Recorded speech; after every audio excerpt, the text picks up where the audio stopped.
में इसका सामने आना मतलब आर्थिक तौर पर बड़ी उपलब्धि हो सकती है भारत के लिए। 6 कोरोना मरीजों पर सफल परीक्षण किया गया है। जो खबर आ रही है, वैक्सीन के शुरुआती नतीजे सकारात्मक पाए गए हैं। पीजीआई चंडीगढ़ में 6 मरीजों को यह वैक्सीन लगाया गया और सबकी हालत बेहतर हुई। वैक्सीन के बाद भारत में वैक्सीन का सफल परीक्षण, पीजीआई चंडीगढ़ में सफल परीक्षण।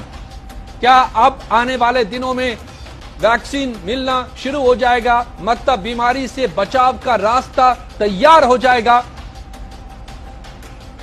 कई ऐसी बीमारियां हैं जिनका वैक्सीन उस बीमारी से बचाव, ढाल का काम करता है। क्या वो हमें ढाल मिल गया है? पीजीआई चंडीगढ़ से इस वक्त जो खबर निकल कर आ रही है वो यही है, बहुत बड़ी खबर। 6 कोरोना मरीजों पर कोरोना के वैक्सीन का सफल परीक्षण किया गया है। नतीजे सफल रहे हैं, शुरुआती नतीजे सफल रहे हैं। एक ट्रायल का प्रोसेस होता है जिसको फॉलो करना होता है और किया जा रहा है।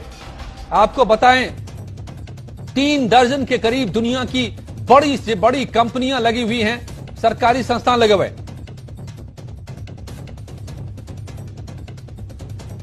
और भारत में भी कई संस्थान इसकी खोज में, वैक्सीन बनाने की खोज में लगे हुए थे। लेकिन ये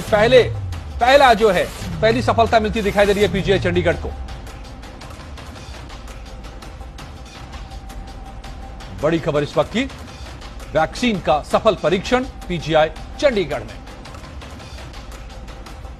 आपको बताएं कि पीजीआई देश का बेहतरीन संस्थान है। 3 केंद्र सरकार के बड़े संस्थान हैं मेडिकल से जुड़े हुए, all India institute of medical sciences Delhi, PGI Chandigarh और पीजीआई पौंडीचेरी। और ये 3 संस्थान केंद्र सरकार से फंडेड और संचालित होते हैं और देश के प्रीमियर इंस्टीट्यूट हैं ये, और यहीं पर से बेहतर खबर निकल कर आ रही है। उमेश शर्मा हमारे संवाददाता चंडीगढ़ से जुड़ गए हैं। उमेश, क्या ये जानकारी निकल कर आ रही है?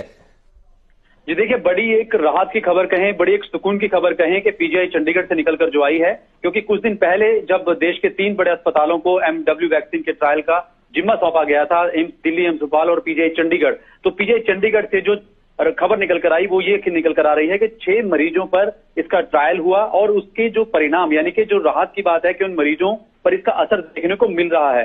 हालांकि ये शुरुआती एक तरह से ट्रायल का पहला कहीं आप चरण कह सकते हैं कि शुरुआती जो उनको संकेत मिले पीजीआई को वो बहुत अच्छे, और यानी कि आगे इस ट्रायल को बढ़ाने के लिए कहा जाता है कि अगर शुरुआती संकेत अच्छे हों तो आगे भी ट्रायल इसका चलेगा। तो अभी 6 मरीज, हमारे पास ये पुख्ता जानकारी है कि 6 मरीजों पर यह ट्रायल किया गया और उनको अच्छा एक पीजीआई को इसमें संकेत मिला है आगे बढ़ने के लिए। और इसमें एक बात और ऐड मैं करना चाहूंगा कि ये, क्योंकि जो वैक्सीन है ये बेसिकली इम्यून बूस्टर है और क्रिटिकल पेशेंट को दी जाती है, क्योंकि वायरस से अगर आप लड़ेंगे तो इम्यून को बूस्ट करना है। तो ये शुरुआती जो हमें जानकारी मिली कि 6 मरीजों पर इसका भी ट्रायल किया गया और नतीजे जो है वो सकारात्मक रहे हैं। जी, तो क्या आगे इसका रास्ता क्या है? मतलब कि कितना और वक्त लग सकता है इसको? क्या कब से मरीजों को ये मिलना शुरू हो सकता है? ये देखिए, क्योंकि अभी जब ये ट्रायल शुरू हुआ और खासकर क्योंकि पेशेंट की इसमें कंसेंट चाहिए होती है, अगर पेशेंट कंसेंट देने की हालत में नहीं होता तो उसके अटेंडेंट से ये कंसेंट ली जाती है, यानी कि उनसे ये अनुमति ली जाती है। तो फिलहाल जिन 6 मरीजों को पर ये किया गया है, अब आगे किस तरह से बढ़ा जाएगा, क्योंकि आगे जब पहली संकेत आपको अच्छा मिला तो नेचुरली इस चीज को आगे वो कंसिडर करेगा। मुझे लगता है कुछ दिनों तक शायद पीजीआई ऑफिशियल ही सरकार की उसकी जानकारी में आकर अगर इसे बड़ी घोषणा भी करना चाहें तो वो कर सकते हैं, लेकिन अभी इसका अभी शुरुआती चरण है। तो आगे पीजीआई मुझे लगता है अभी और इस पर ट्रायल पर काम करेगा और कुछ और मरीजों को देगा, और जैसे जैसे उनको परिणाम मिलते जाएंगे शायद एक डाटा इकट्ठा करके शायद तब वो एक ऑफिशियली इसका इस पर आगे बात करेंगे। एक पूरा प्रोटोकॉल होता है किसी भी वैक्सीन को, पहली बार परीक्षण का पूरा प्रोटोकॉल होता है और उन कई चरणों से गुजरना होता है और उसके बाद ही उसे आमतौर पर इस्तेमाल के लिए बाजार में उपलब्ध कराया जाता है। तो ये देखना होगा कि उस प्रोटोकॉल में कब कहां से निकल कर ये कब तक आ पाता है सामने। लेकिन इस वक्त शुरुआती नतीजे सकारात्मक है।